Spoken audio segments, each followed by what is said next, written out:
Patient వచ్చి doctor గారు bed నుంచి ఒక పక్క నుంచి ఇంకో పక్కకు తిరుగుతుంటే కళ్ళు తిరిగిపోతున్నాయండి అంటారు. లేదు అంటే బెడ్ నుంచి పైకి లెగుస్తూ ఉంటే తలంతా తిరిగిపోతుందండి అంటారు. దీన్నే వర్టిగో అంటారు. టిపికల్ స్పిన్నింగ్ సెన్సేషన్ అనమాట. వర్టిగో ఒక్కటే ఉంటే పర్వాలేదు, అది అంత డేంజర్ కాదు, మీకు అది బ్రెయిన్ ప్రాబ్లం కాదు, అది మెకానికల్ ప్రాబ్లం అనమాట. అలా కాకుండా వర్టిగోతో పాటు మీకు హెడేక్ ఉన్నా, డబుల్ విజన్ ఉన్నా, లేకపోతే స్పీచ్ తడబడినా అంటే మాట తడబడినా, లేకపోతే వామిటింగ్ సెన్సేషన్ వస్తున్నా, బాడీలో ఎక్కడైనా ఏదైనా పార్ట్ వీక్ అయినా వెంటనే మీరు న్యూరో ఫిజిషియన్ని కలవాలన్నమాట.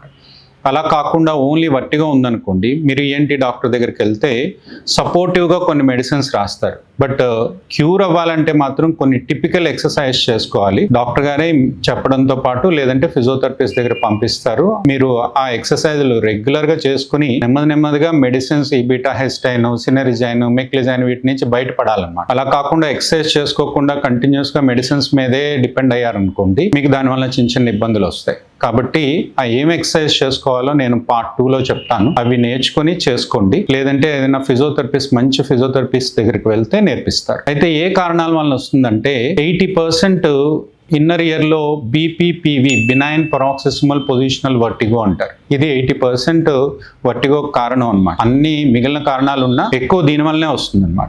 బ్రెయిన్కి బ్యాలెన్స్ సెన్స్ పంపించేటటువంటి పార్ట్స్ దగ్గర కాల్షియం క్రిస్టల్స్ ఉంటాయి. ఇవి మీకు వైటమిన్ D3 డెఫిషియన్సీ అయినా, లేకపోతే ఒక్కసారి జర్కీ మూమెంట్స్ వచ్చినా, లేకపోతే ప్రొలాంగ్డ్ బెడ్ రెస్ట్లో ఉన్నా, ఇవి డిస్లార్జ్ అయ్యి ఇవి సెమీ సర్క్యులర్ కెనాల్స్లో ఫ్లోట్ అవుతూ ఉంటాయి అన్నమాట. ఈ ఫ్లోట్ అవడం వల్ల బ్రెయిన్కి సరిగా పొజిషన్ యొక్క స్ట్రెంగ్త్ అందకపోవడం వల్ల మీకు కళ్ళు తిరుగుతూ ఉంటాయి. ఇక ఇవి కాకుండా రిమైనింగ్ కారణాలు వైరల్ ఇన్ఫెక్షన్ వచ్చి తగ్గి మీకు లాబ్రింథైటిస్ వచ్చినా, వెస్టిబులర్ న్యూరైటిస్ వచ్చినా, లేకపోతే సివియర్ స్పాండైటిస్ చేంజెస్ ఉన్నాయనుకోండి, బోనీ అవుట్బ్రోత్స్ ఉంటాయి, ఆస్టియోఫైట్స్ అంటారు.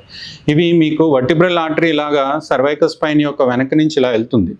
ఇలా వెళ్ళినప్పుడు ఈ వర్టిబ్రల్ ఆర్టరీని అవి కంప్రెస్ చేస్తున్నాయి అనుకోండి, మీకు అప్పుడప్పుడు కొన్ని పొజిషన్స్లో అవి నొక్కుకొని కాసేపు బ్లర్డ్ సెన్సేషన్ వస్తుందన్నమాట.